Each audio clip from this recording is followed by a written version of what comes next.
Namaste. My name is Preeti Upala, and I am a global thought leader and a multimedia personality. Welcome to my podcast, The Preeti Experience. Join me as I explore some of the most fascinating and crucial issues that affect our world today. I take a unique global perspective on these issues, and the very foundation of my insights is humanity and spirituality.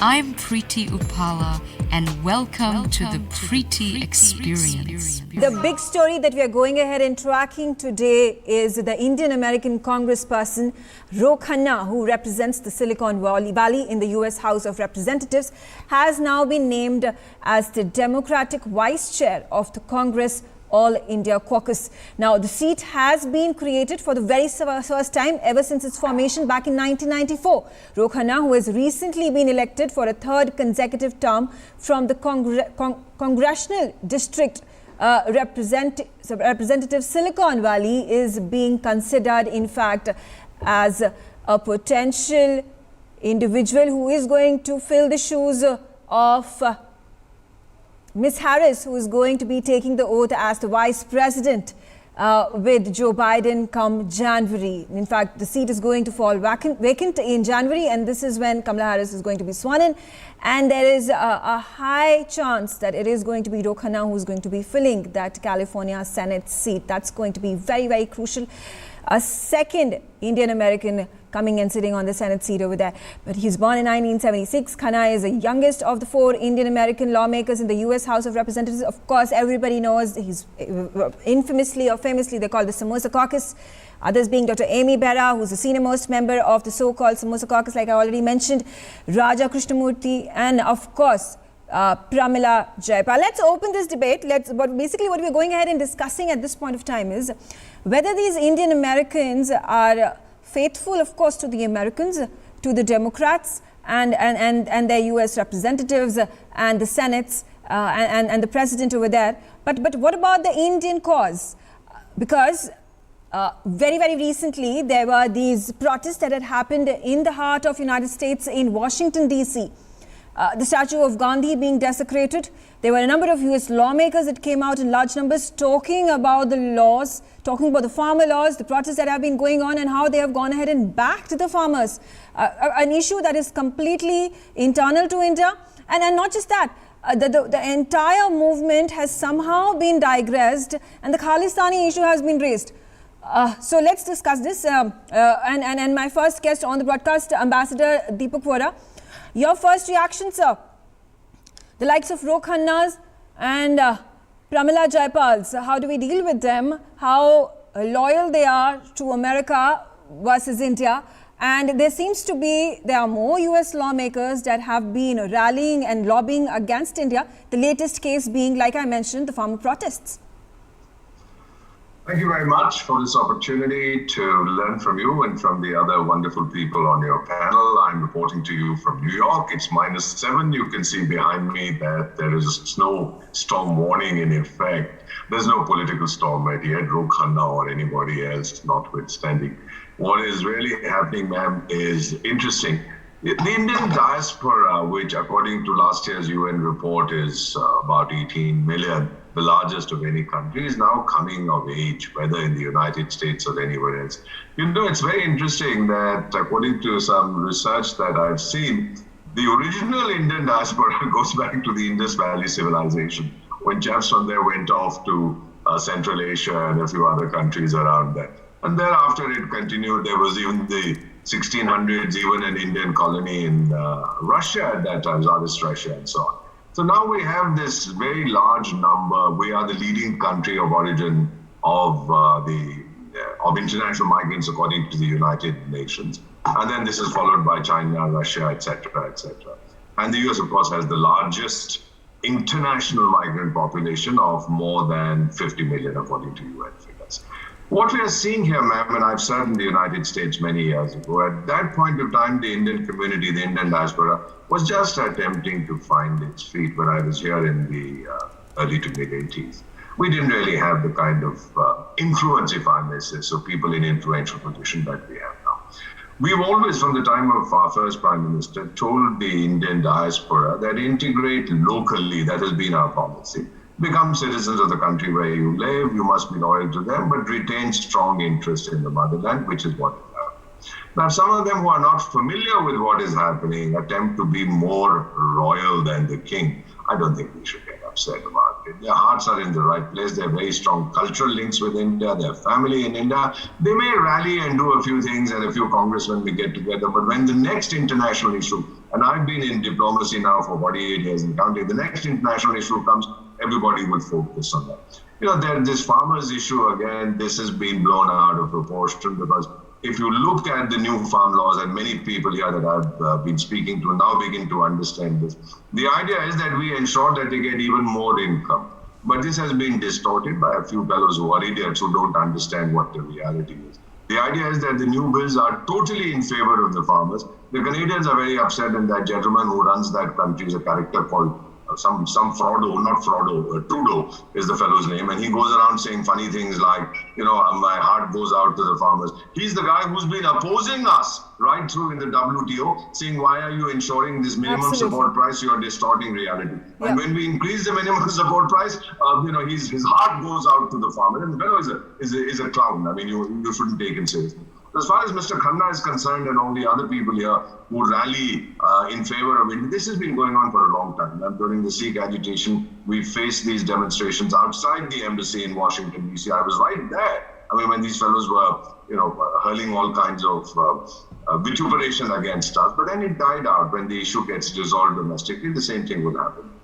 I don't think we should get too offended. What we should do is be very happy that members of the Indian diaspora are now coming of age, occupying very high positions. We will continue to engage in dialogue with them as we have to. We have to do it not so openly as we would with American lawmakers, because you don't want to be seen to be trying to use their cultural or domestic or demographic origins as a pressure point. This has to be done very subtly, and let me assure you, whatever the world says, we have been very, very effective. I mean, we've had people of Indian origin in Suriname, Ghana, Trinidad, Tobago, Mauritius. We've had them as heads of state. And you never know, before a person born in the United States of India might just be in the White House. It's likely to happen in the UK. So we are very, very pleased about what is happening to our diaspora. Okay, all right. Okay, all right. So that's Ambassador. Don't get too upset about it. That's Ambassador Vora. Don't get too upset. These are just small, fizzles. They're just going to fizzle out in your direction. But Preeti Upala, what's your reaction first of all? Ro Khanna going ahead and being appointed. That's a big thing for our country. In fact, the entire country is going to be celebrating this. Last week we also saw Pramila Jayashankar, who was brought to the chair of the Congressional Progressive Caucus, another feather in the cap of the Indian diaspora living in the United States. But I'm worried, and so are hundreds and thousands and millions of Indians, the diaspora especially, because these congresspersons are actually raising issues that are detrimental to the image of India. Namaste, Megha, and namaste to your wonderful audience. Thank you for having me on your show. It's always wonderful to be here.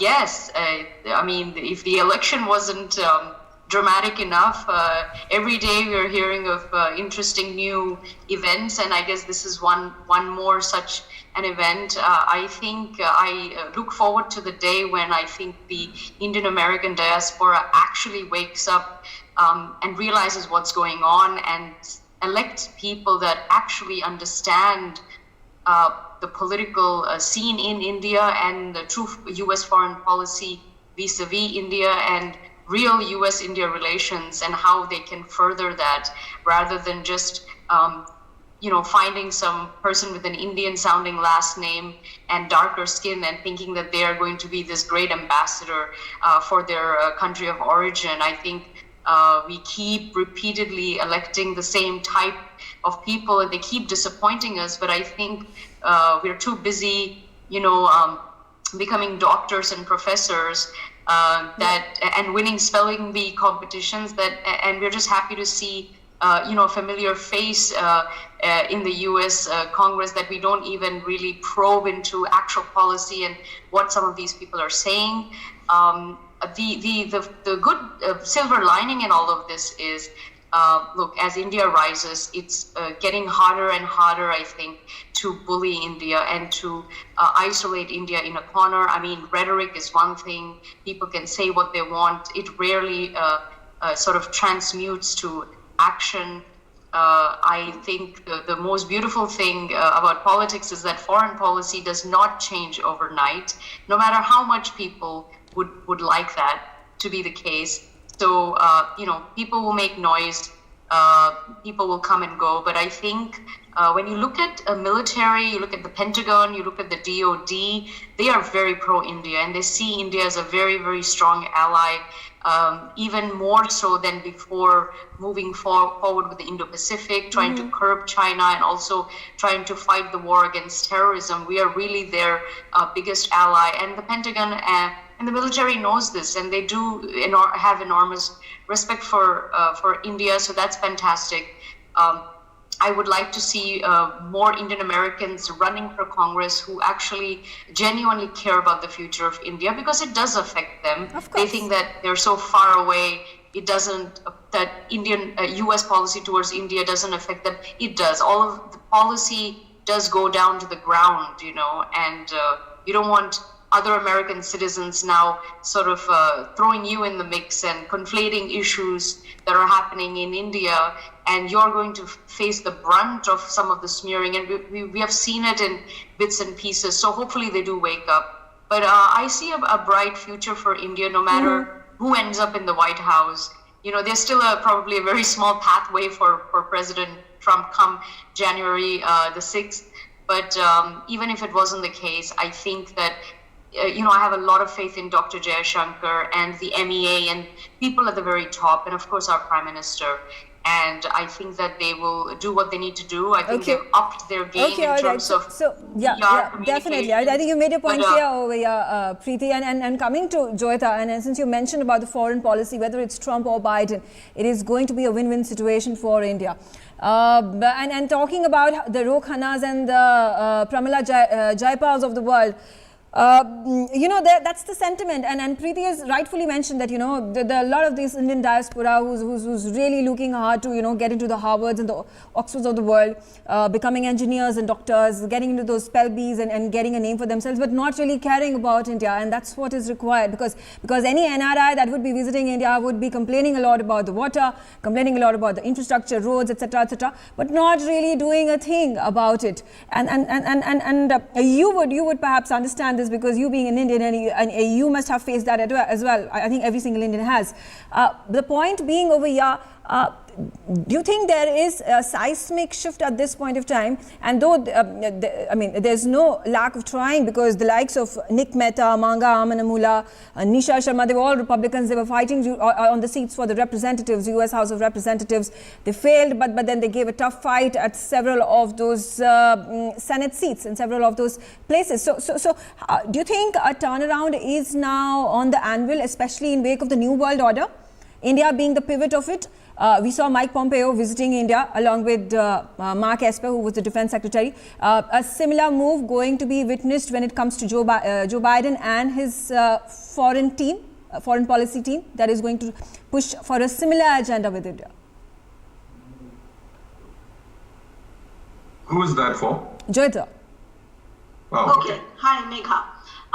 Megha, first of all, let me make one thing very clear. I'm not a diplomat, certainly not an Indian diplomat, and I'm thankful for that, and I'm going to speak my mind. I think our foreign policy sucks, okay? I'm going to be very clear, and I think our diplomats are doing an extremely bad job of promoting our cause in the US, number one. But before that, if I just want to talk about this India caucus that they have formed, but for the presence of Raja Krishnamurthy, they might as well would have named it Anti-India Caucus. Because if you look at what these people have been doing in the last 1 year, particularly, for example, this gentleman called Brad Sherman. You see, this Brad Sherman, what has he been doing? He was very much a part of that Kashmir hearing that the US Congress had. I think the Democrats hearing last year. And they were, I mean, there was no, they did not even pretend that they could be balanced. All that they did was that they talked against India. They did not allow any other boys to come up, and all of these people were part of it. As an Indian, as a proud Indian national, as a proud Indian citizen, I take great offense to the fact that these people have the gall to call themselves an India caucus. Sorry, we do not accept such people as part of what we know as, because they are not pro-India. And you see, the action. But at the same time, why is it like this? This is where our failure of our diplomacy comes in, because you see, we have not been able to explain what we have done. I mean, how is it that the CAA got to be portrayed as an anti-minority or a particular minority group's anti-law? How was it like that? How was it portrayed to these people that this is meant to disenfranchise, I mean, the 14 or 15% of India's minority population?